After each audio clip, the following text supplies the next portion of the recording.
그래서 이제 의보장엄이라는 것은 우리가 이걸 이제 불교가 자꾸 정신적인 것만, 마음 정신적인 것만 많이 강조한다 생각하는데, 이 정토교학은 정보장엄, 정신적인 것에 대해서는 30%, 물질적인 것에 대해서 70%를 얘기하고 있어요.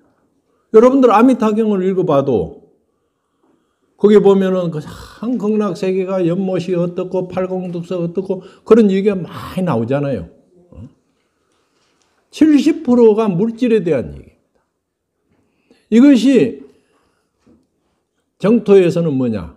물질이 풍요로우면은 정신은 안정될 수 있다 생각해요. 물질이 상대적으로 아니라 절대적으로 풍요로워 버리면은 도둑도 없고 욕심도 없고 다 없어지는 거예요. 상대적으로 하다 보니까 도둑이 생기고 욕심이 생기고 하는 거예요. 금이 그렇게 귀한데 아미타경에 보면 뭐냐? 연못에 가면은 금모래가 깔려 있다 그러거든. 금모래가 깔려 있는데 금 훔쳐갈 사람 아무도 없겠지. 이것이 이제 지금 우리가 공부하는 불교의 다른 점이 이거예요. 물질에 대한 풍요를 절대적인 풍요에 이르게 되면은 인간은 탐진치 삼독이 다 없어져 버리는 거예요. 탐낼 게 뭐 있어? 절대적으로 풍요로운데.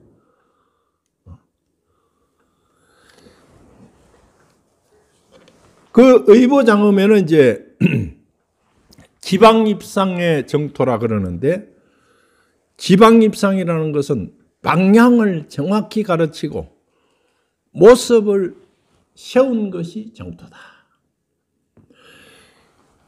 기독교 성경에는요, 하나님이 어디 있느냐,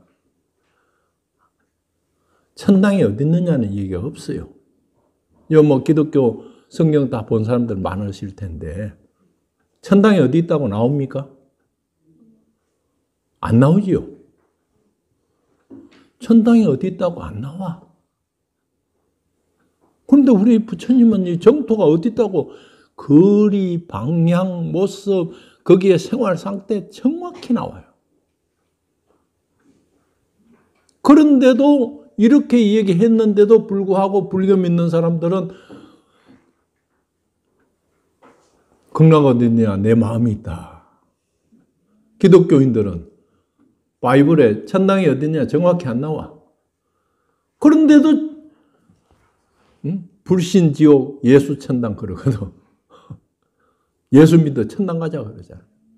만약에 기독교 성경에 이런 구절이 한 구절만 나왔으면은 그냥 불교 존재할 수가 없을 거예요. 그런데 왜 이렇게 정확히 나오는데도 안 믿느냐 말이야. 이게 부처님 잘못일까? 우리 잘못일까? 여기서 서쪽으로, 서방으로. 이것은 지구에서 서쪽이에요. 지구에서. 태양계에서 서쪽이라. 서쪽으로. 10만억 국토를 가면 10만억 국토. 저 은하계의 10만억 개의 은하계를 지나가면은 아미타불이 계시는 극락이라는 곳이 있다라고 해요. 그것을 일본 수학자가 이제 10만억이라는 것이 얼마나 떨어진 거리냐 이렇게 계산해 보니까 10경광년, 10의 10성, 10의 10, 그러니까 이것이 계산을 해 보니까 그래서 10의 17성, 10의 17성인데 이것을 광년으로 따지면 10경광년, 10조가 아니고 10경이야. 10경 광년이야. 광년이라는 시간을 알지요. 그런 거리에 반드시 있다라고. 우리가 지금 살고 있는 이 지구는 뭐냐? 태양계를 중심으로 해서 위성 9개를 거느리고 있는 태양이라는 별을 중심으로 해서 위성 9개가 거느리고 있는 거라. 그 위에 은하계에는 수천의 은하계가 있는, 화엄경 보면 나오지만도 태양과 같은 것이 몇 개 있네. 3,000개가 있다 그랬어. 3,000개가. 오늘날 천문학을 하는 사람들 이것을 믿어요. 그런데 불교인들이 안 믿어. 스님들이 안 믿어. 다 마음이다. 마음으로 하면은 병원도 가지 말고 해야지. 마음으로 안 돼요. 코로나가 마음으로 됩니까? 안 돼. 마음으로만 가지고는. 그래서 서쪽에 있단 말이에요. 서쪽으로. 천문학적인 관점에서 본다면은, 이것을 자꾸 과학적으로만 해결하려 하지 말고, 이것을 신앙적으로 해결해. 우리 신앙과 과학을 혼돈하고 있는 경우가 많이 있어요. 신앙적인 것은, 이것은 초역사적인 이야기를 부처님이 하고 계시는데, 이것을 자꾸 과거의 잣대로 가지고 되려고 그런단 말이에요. 그렇게 해결하려고 합니다. 그러나 그것을 과학적으로 증명을 하려고 노력은 해야지. 기독교에서는, 천주교에서는 천당이 있다는데 천당이 어디 있느냐? 이 천당을 찾기 위해 가지고 수많은 노력을 했어요. 천당을 증명하기 위해서. 그래서 이 천당을 증명하기 위해 가지고 폴란드의 성직자 코페르니쿠스는 천당을 증명하려고 해보니까 성경에서는 이 지구가 네모로 생겼다 그랬거든. 조금 언젠가 바다에 뚝 떨어진다. 뚝 떨어지는 언덕이 있을 것이다 그랬는데, 코페르니쿠스가 그 신부님이에요. 천당을 증명하려고 계속 천문학을 연구하다 보니 지구는 둥글다. 옛날엔 태양이 지구를 도는 걸로 생각했는데 이 신부님은 지구가 태양을 돈다. 이 지동설을 주장한 거라. 지동설을 주장하니까 이단이다 해서 사형을 시키려고 그랬잖아요. 네가 지동설만 주장 안 하면 사형은 면해 줄 테니까 취소해라. 그 신부님이 코페르니쿠스가 형장에서 나오면서 그래도 지구는 돈다 그래서 지금 보니까 어때? 지구는 둥글고 돌고 있죠. 우리 불교도 이것을 증명하려고 노력을 해야 돼. 노력. 그런데 그 서방으로 극락세계가 있다 그래. 중국의 도작 스님 같은 분은 말을 타고 가더라도 동쪽으로 가면은 말을 거꾸로 탔어. 왜? 어떻게 부처님 계시는 서방을 향해서 화장실을 내놓을 수 있느냐? 거꾸로 타고 다녔어. 이렇게까지 철저한 신앙을 가졌어요. 그래서 우리도 그 화장실을 주로 동쪽에다가 짓잖아요. 서쪽에 안 짓고. 그래서 동쪽에 짓는 동사라 그러거든, 화장실을. 그리고 신라 의상 스님도 무량수전을 지어놓고 아미타불이 서쪽에 있어야 되니까 무량수전 들어가서 바로 벽 쪽에 절을 해야 되는데 안 모시고 이쪽으로 해서 부처님은 동쪽으로 보도록 하고 예배하는 사람은 서쪽으로 향해서 예배하도록 무량수전을 그렇게 아미타불을 모셨다. 이렇게 그것이 일반인들이 보면 어때 보면 어리석은 생각 같다라고 할는지 몰라도 그것을 철저히 믿고 철저히 실천해야 돼요. 서방은 성스러운 곳이다. 그런데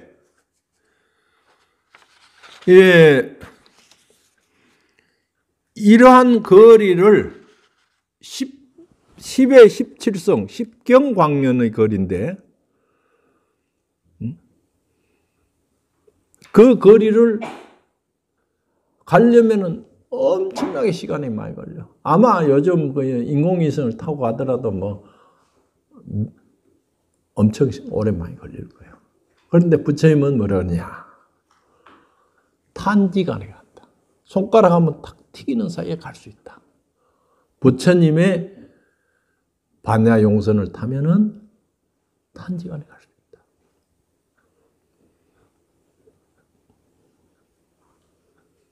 그래서 부처님의 그 원력의 힘을 입으면은 본원력의 배에 타면은 바로 그냥 갈 수 있는 거예요. 바로. 내 힘으로는 갈 수가 없어. 내 힘으로는.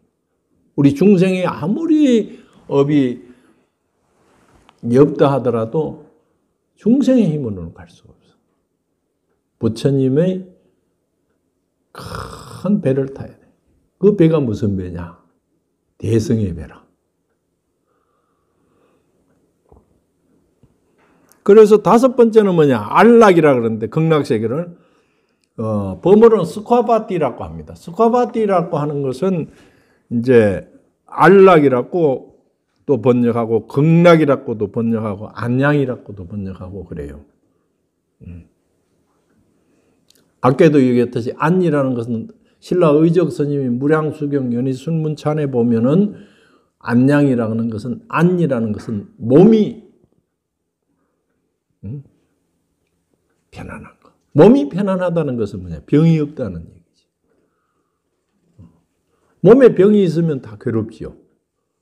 낙이라는 것은 마음이 즐거운 거예요. 마음이 행복한 거. 그래서 또 안양이라고도 번역해요. 영주 부석사에 무량수전 올라가면은 무량수전 바로 들어가기 입구에 그 누각이 있는데 그 누각이 뭐냐? 안양루야. 안양루. 이 조선을 열면서 이성계가 조선을 열면서 무학대사가 여기를 참 뭐로 했느냐 하면은 이 한양을 부처님의 세계로 설계한 거라. 키워드가 극락세계 설계. 그래서 여기 들어오는 입구가 뭐냐?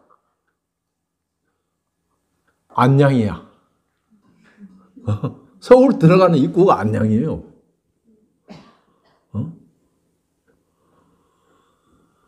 안양에서 쭉 들어가면 뭐야? 불광동이라. 불광이라.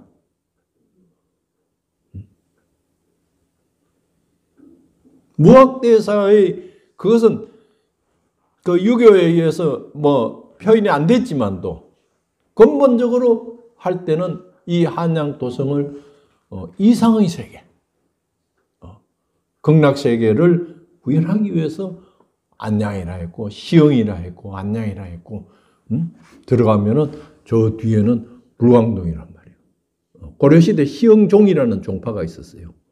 시흥종이라는 종파는 그 정토를 중심으로 하는 종파였습니다. 그 시흥이 있잖아. 그 생활 상태는 환경은 어떠냐 하면은 물질적으로 상대적인 풍요가 아니라 절대적인 풍요. 여기는 전자동의 시대예요. 생각하면은 내가 밥을 먹고 싶다 하면은 어떤 밥을 먹고 싶다 하면은 밥이 나타나는 거야. 또 좋은 접시에 좋은 그릇에 그 다음에 다 먹고 나면은 설거지가 귀찮아지. 그러면 싹 연꽃 속으로 들어가 버려. 연꽃 속으로 들어가 땅으로 싹 들어간단 말이에요. 볼일을 보고 싶다. 그러면 연꽃이 싹 피어나는 거야. 연꽃에서 일 따보면 연꽃이 싹 오므라져서 땅 속으로 들어가 버려. 지금 이 뇌파를 인식하는 거예요. 뇌파를. 염력을 인식하는 거예요. 염력을. 지금은 우리가 리모컨을 가지고 이 터치를 해야 인식하지만도 앞으로는 우리 생각을 인식한 AI가 나와가지고 내가 무슨 생각하면은 딱 AI가 이 뇌파를 알아듣고 지금도 기계는 얼마든지 할 수가 있어. 할 수가 있는데 뭐야? 이 두개골이 두꺼운 게 있어가지고 이름이 나오는 동안에 에러가 생겨버려. 뇌파를 두개골 안에다가 심으면은 전부 인식할 수. 이미 부처님은 그런 세계를 얘기하셨어요. 정말 스마트 도시를, 극락세계는 스마트 도시야. 전 세계가. 한번 그 정투 삼부경 자세히 읽어보세요. 여러분들 건성으로 읽으니까 자세히 한번 읽어봐. 그래서 물질이 절대적으로 풍요로우면 탐진치 삼독이 안 생기는 거야. 그런 세계.